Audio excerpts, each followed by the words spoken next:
Amazing audience, we're live again. So we just went through the first part of This Is Amazing and shake hands and to touch skins and rub cream. Yeah, we didn't do that. Oh, that's no, a okay, Trini now thing, we can do that. Oh, Yeah, bring something new to the this table. is going to be fun, folks. Again, the value of face-to-face, it really transforms and transcends what the virtual space is. We need the virtual space. Again, we're recording from Mouth Media Network Studio in New York. You should check out a great show about the podcasting industry. The Word from Mouth on iTunes at mouthpodcast.com or wherever the best podcasts are found. They have made this possible. To think, Drew was right, like 2 doors down. And, you know, I looked at his email and I said, yeah, I'm right here. He's like, I'll be there. Well, you had a very short window for me. I mean, I like that after 1 o'clock, it's like bang, bang, bang, bang. Yeah. Yeah. And then I'm off on vacation. So. Where are you heading to? Alaska. Ooh. Yeah. Yeah. Are you No prepared short for sleeve that? shirts for me No. for a couple weeks. Today was cool though. Yes. Yeah. Cool. Well, for me. Yeah. Well, yeah. This is perfect summer weather in New York City. Yes. Yeah. To be walking the streets. Yeah. Yeah. Well, that's great. Well, Drew, do tell us what's going on. Update us. What has happened in the past year? Well, so really good things for Renegade. We've sort of transformed. Our focus is almost 100% business-to-business content marketing strategy and execution. Let's start from that. Yes. What is Renegade? Sorry. So Renegade's an agency, Right. a very cool agency. We've been around a long time. With a name like Renegade, you expect us to do sort of non-traditional marketing. That's been our history. Yeah. We keep evolving. We used to do guerrilla marketing, and then when digital was brand new, we built websites, and then as that evolved, we did social media, and now we are sort of firmly in sort of what I'll call cutting edge content marketing planning and strategy. And because it's such a nightmare for clients, content is a nightmare. It's really, really hard to do content that cuts through. So that's what we focus on. Oh, that's good. Yeah. Where did the inspiration come to begin what you begun? So I was working for a Japanese agency called Dentsu, and they wanted to start an agency to go after Panasonic business. And I said, great, but, and the but was, as long as we don't have to be a traditional agency, I'm all in. Yeah. This was in 1993. Wow. And then we started, the company got enough Panasonic business to become standalone in 96, and then I bought them out in 2008 because Panasonic was going away after 15 years. And you know, it was a good run, but now we needed to reinvent the agency again. Yeah.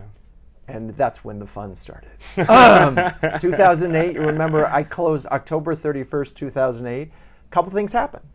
Like the worst recession since 1929. Yeah. We got stuck with a bill. One of our clients. Yes. I wonder, did it stop or what happened there? Probably kept going. It kept going? Yeah. Okay. Well, that's probably Andrew Wang. We're really keeping this live. I know, this is live. Well, you've got a zillion interviews to do. Yeah, and it's cool, you know. Amanda, Andy is probably coming there. Andy Wang. So, yeah. It's beautiful, right? Like you get to be yourself. You were like a turnstile here. It's like, it's Tuesday. Where am I? Who am I talking to? What are you? Who are you?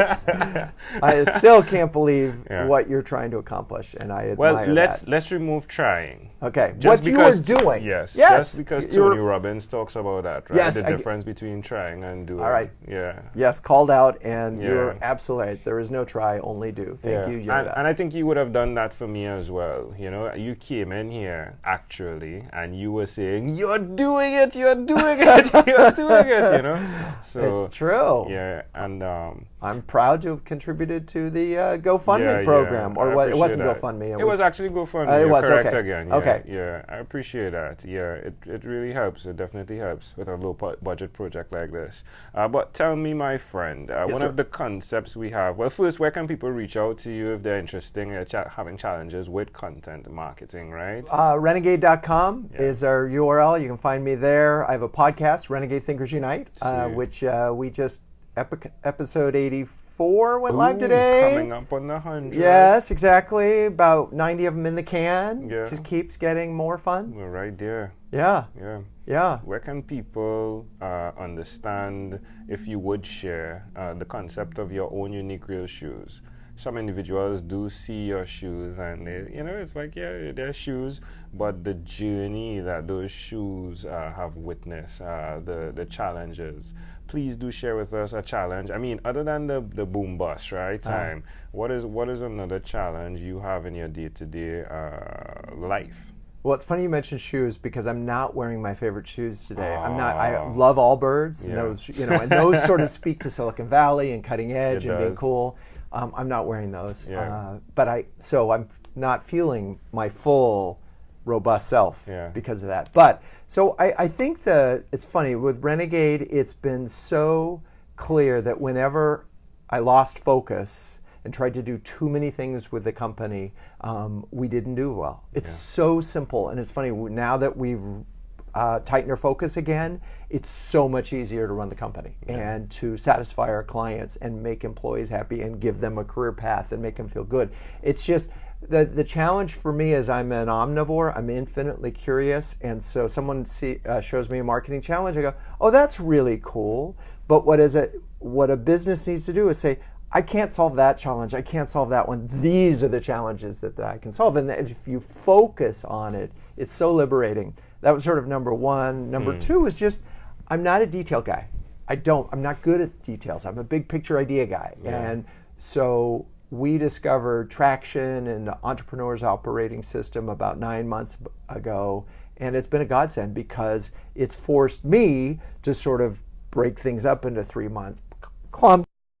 Dived into 12-week projects with the idea that I will focus on the detail that is only necessary. The 80-20, the Pareto law. Yeah, is it similar? Is it a bit different? Somewhat. I mean, I think the key thing as a leader of an organization is you really have to do the things that only you can do. Yeah.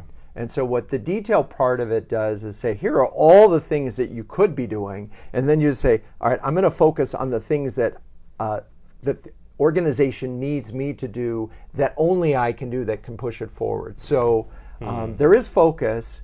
We both can do it. You without the detail oriented, you with the detail, and me with someone else who can keep the details moving. Yeah. Right? I just need someone to do that. You just have to know what you're good at. Yeah. Right? And if you're not good at something, you have to acknowledge it and make sure you have people around you who are.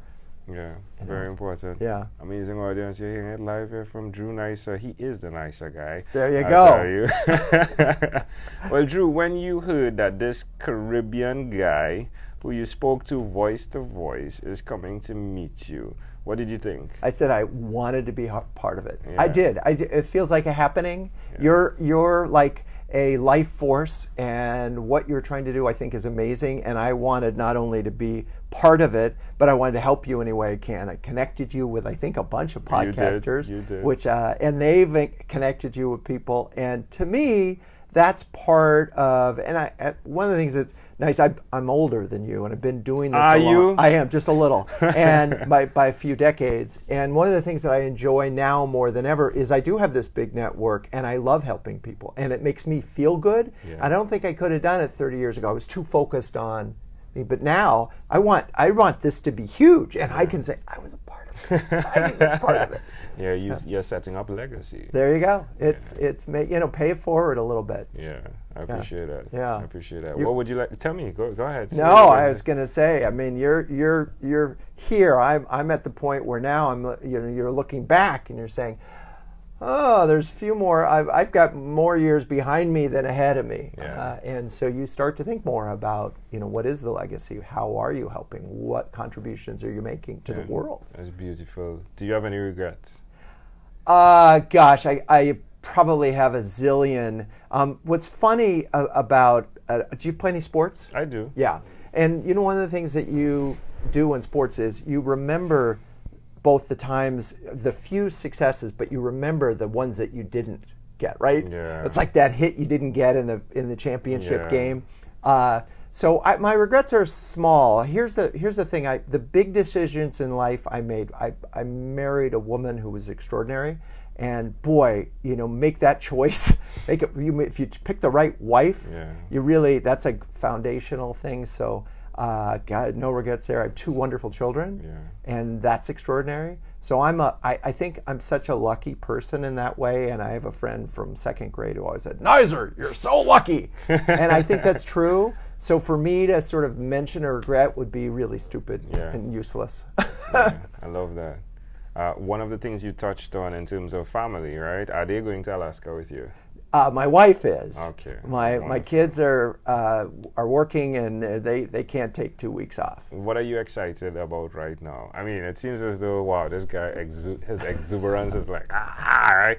Like, what are you excited most about? So here's what I love, and maybe you feel the same way. So I have this podcast where I interview chief marketing officers once a week, sometimes twice a week. And what I love is that I am learning. Here I am, I've been in this business forever, and I am learning so much. And what recently I've done with the podcast is say, one of our clients has this problem. I want to find the expert that knows that. And it's so amazing. They'll talk to you and they'll share and they teach you. And so the learning, so I get excited about the fact that here I am in my 4th decade in a career in marketing, and I'm still a student. Yeah, that's amazing. It's your posture though. It's my posture? Yeah, your posture is one for learning. Yeah. Humility. I appreciate it tremendously. Thank you. Well, I've earned that humility. Well, Drew, in closing, is there anything else you'd like to share with our amazing audience? I think that the spirit of this show is paying it forward. And I encourage you all to think about who can you help? Who in your career, who looking back, who looking forward, call somebody today that you can help and make their day. Yeah, love it. Drew, thank you for making my day. Thank you for being on What is Inspired by 12-minute Convos. I'm thrilled, and good luck for this program. I appreciate you. Yeah.